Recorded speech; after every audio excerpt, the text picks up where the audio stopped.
Hello students, आज का जो वीडियो है आपका ये है स्टोक एंड फ्लो। आज हम बात करेंगे स्टोक एंड फ्लो के बारे में। स्टोक एंड फ्लो, स्टोक होता क्या है? Stock it measured at a specific period of time.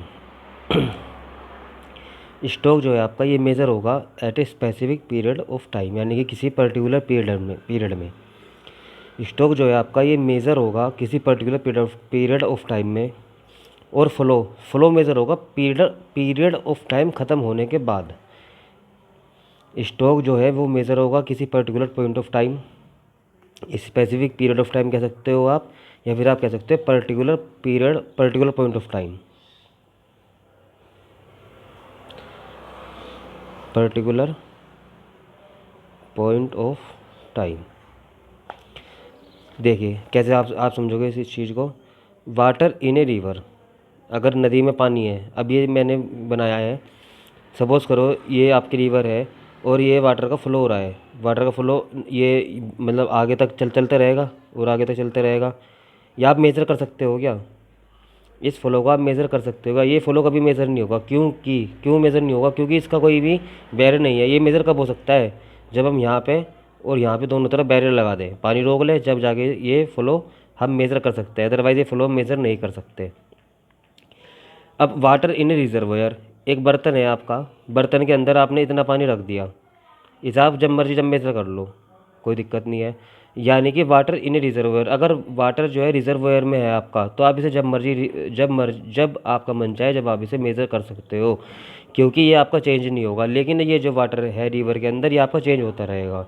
इसे मेज़र करने के लिए आपको पर्टिकुलर पॉइंट ऑफ टाइम का इंतजार करना पड़ेगा। दोनों तरफ बैरियर लगाने के बाद ही आप इसे मेज़र कर सकते हो, अदरवाइज़ ये पानी मेज़र नहीं हो सकता कभी भी। ये पानी आप अब मेज़र कर लो जब भी इतना है, 1 घंटे बाद कर लोगे जब भी इतना ही होगा, 2 घंटे बाद कर लोगे जब भी इतना ही होगा, अगले दिन करोगे जब भी इतना ही होगा। 1 आवर, 2 आवर, 3 आवर, 1 डे, कभी मेज़र कर लो आप, ये पानी आपका इतना ही रहेगा, ये कभी चेंज नहीं होगा। लेकिन ये आपका चेंज होता रहेगा as a particular point of time, मतलब टाइम टाइम पे चेंज होता रहेगा। इसी का मैंने दूसरा एग्जांपल दिया है आपको। अब ये टैप है, टैप से पानी आ रहा है, एक बाल्टी में टैप से पानी आ रहा है, तो it measured over a period of time.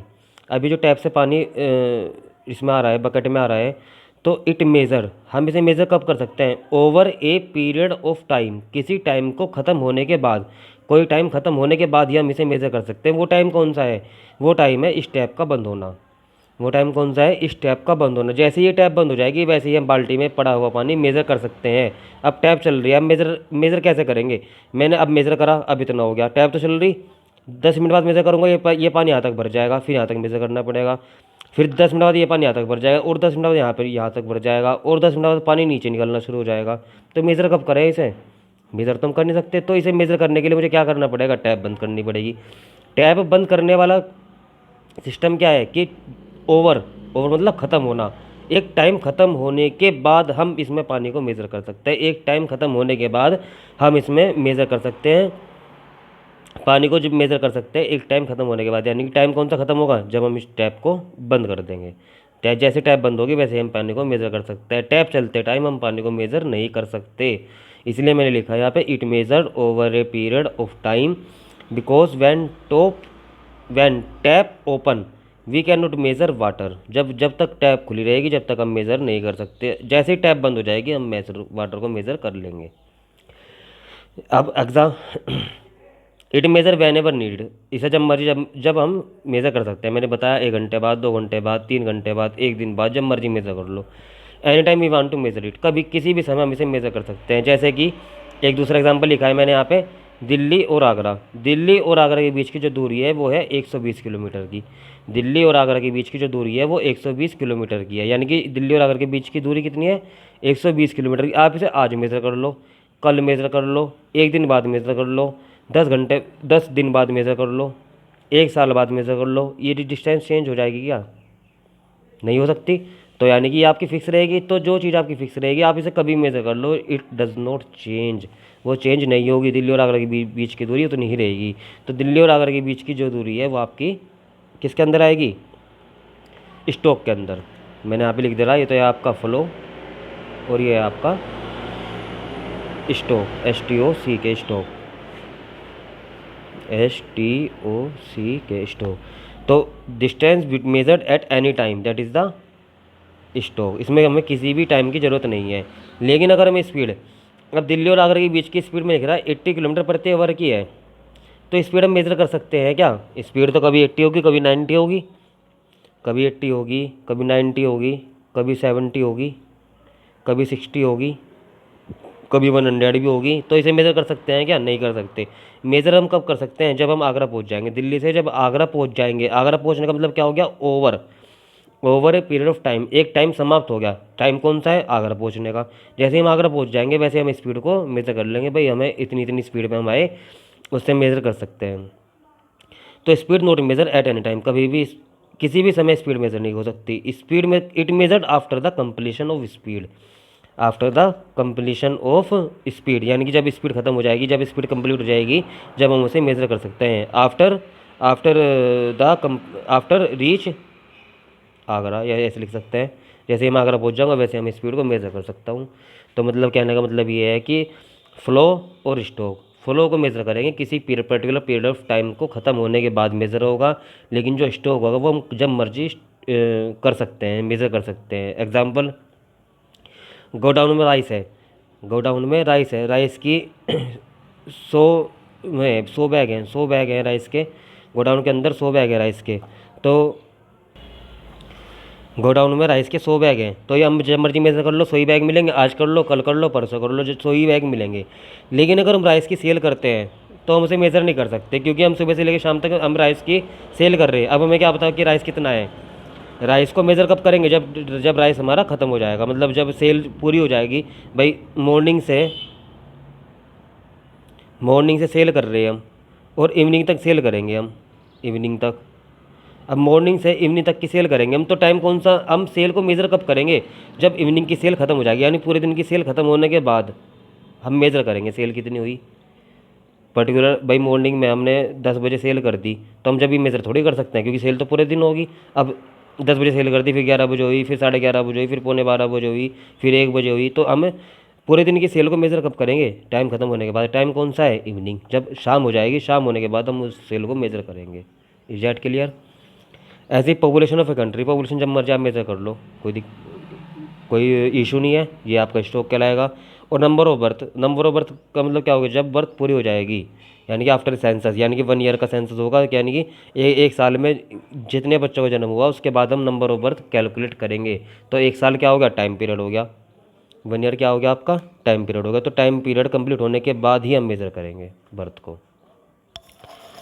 Is that clear?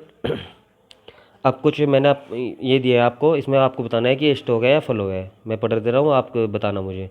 Investment, monetary expenditure, 100 rupee note, family consumption of sugar, production of cement, machinery of sugar mill.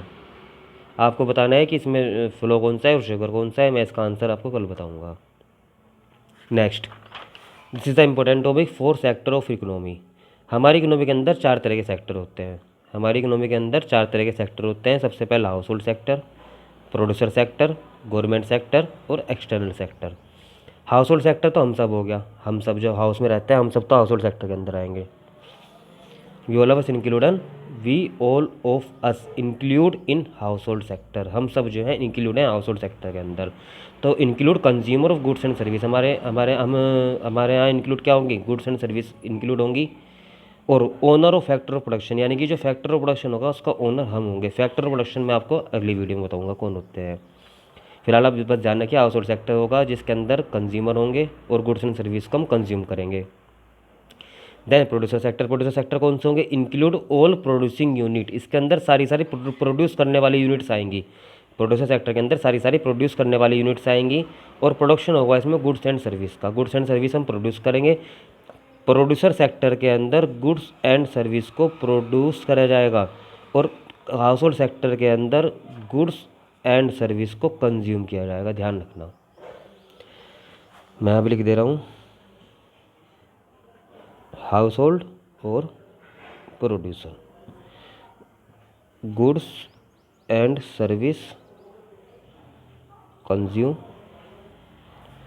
Producer sector के अंदर गुड्स एंड सर्विस प्रोड्यूस।